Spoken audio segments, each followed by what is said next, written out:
Hello everyone and welcome back to my channel. Today's story took place in Tunisia, specifically in Siliana. Siliana is located in the southwest of the capital of Tunisia. The beginning of the story was about a year ago when a school guard of girls' high school in Siliana was found dead in his room. As soon as the forensic department arrived, they finished their work and they moved the body, and they announced that the reason behind this man's death was suicide. Why? Because they found traces of poison, specifically insecticides, in his pockets, inside his pockets or around his clothes, the leftovers, I would say. The indication and feature of the man was dead by poisoning, or he was poisoned, and the indications were, of course, foam around his mouth, face discoloration, and other tests which were done by the forensic department later. And then the case was closed. One of the reasons that he had committed suicide, or they believed that he did, especially for the investigation, was that the reason he was accused of forging student certificates. He was involved in a recent investigation, so he couldn't bear the disgrace and scandal, therefore committed suicide. Anyways, as I said, the case was closed, and after 1 year, that is before a month or so, a girl who was in high school, to a high school graduate from the same school in Siliana, moved to a new city with her friend or to her relative. Now this girl here moved to a new city where her relative, near her house, her relative was already a worker in a factory, and she was the one who got her this job. She stayed in an apartment with a group of girls. As for the story of this girl on a daily basis had a dream which she had very frequently, I would say, repeating the same words every day. But what was shocking that the girls paid attention to this act. What she was repeating was, "I have kept poison in your coffee and killed you," and so on. So at first they thought the girls, maybe they predicted that it may be that she read a crime story or watched a specific movie, or someone told her a crime story or something like that. If the same statement went on for a week, here is when they felt that something is wrong, and they were actually scared that if she has done something or she's up to something, she could have, aimed to kill the other girls. But they now reached out her family member, her relative who was living close by, and said that what was going on and something was behind this, and they didn't really care. They said, "You know what, we don't care, we don't want this girl to live with us." So after hearing this, she also was she was not sure, but when she came and she agreed upon letting this girl stay with her, she was intimidated for the same, thinking that she would poison her. What happened here that the subconscious mind is always awake, and there's millions of things at once. The guilt of something was overtaking her mind.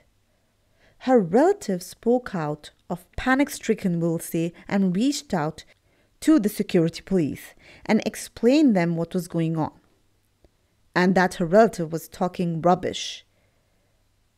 But before they could summon her, they asked her, a family member, that if she still talks while sleeping, you should actually have an evidence.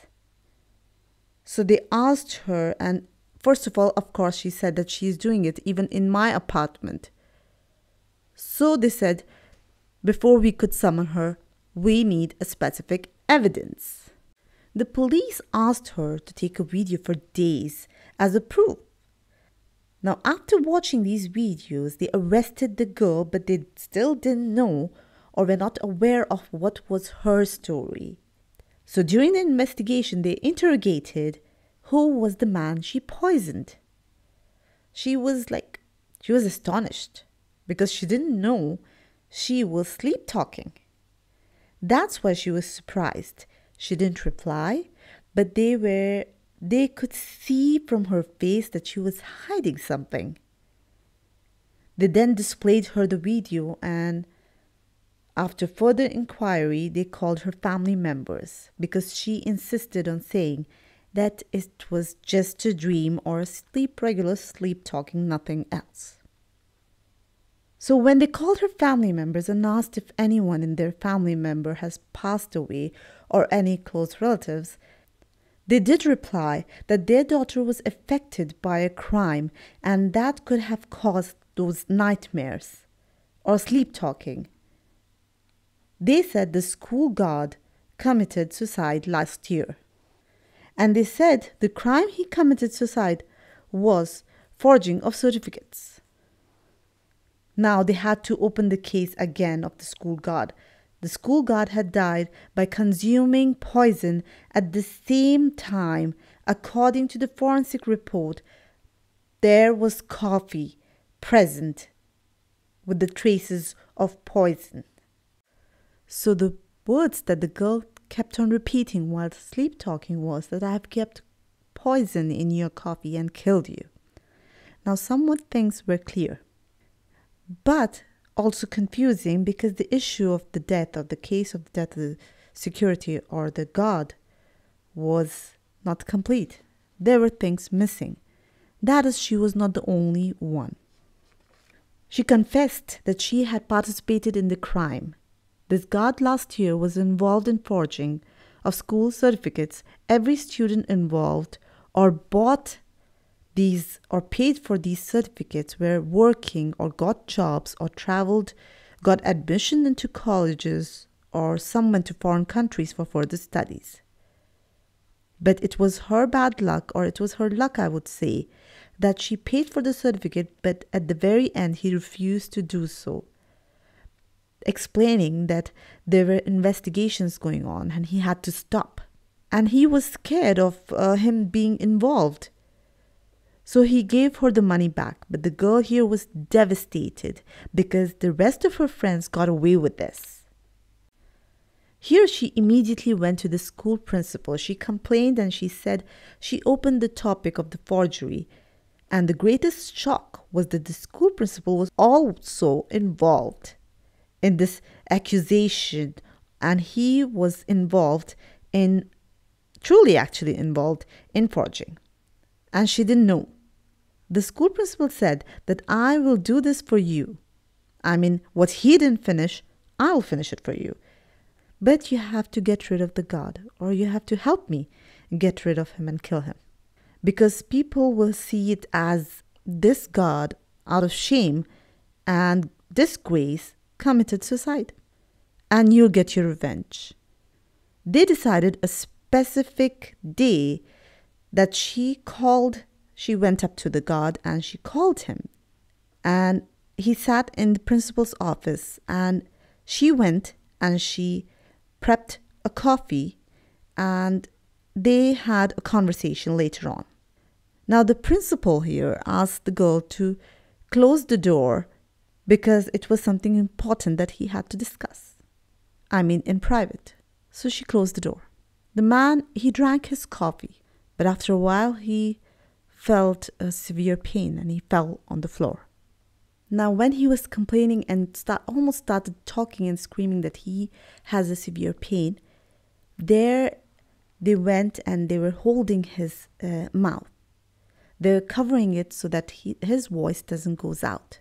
And of course he was moving and he was shaking, and this led to his death, and he finally died.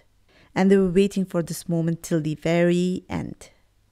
When everything is over and they thought that it was the right time to drag his body or get his body out, they dragged the body to his room and kept the poison in his pocket and his surrounding, and also kept the leftover coffee on the table. After listening to her confessions, they arrested the principal and they confronted him with all that he has done, and he too had confessed, given the clues and other details. This story made huge headlines in Tunisia and was all over the media, and still they're waiting for their trial. And that's it for today. Thank you for listening.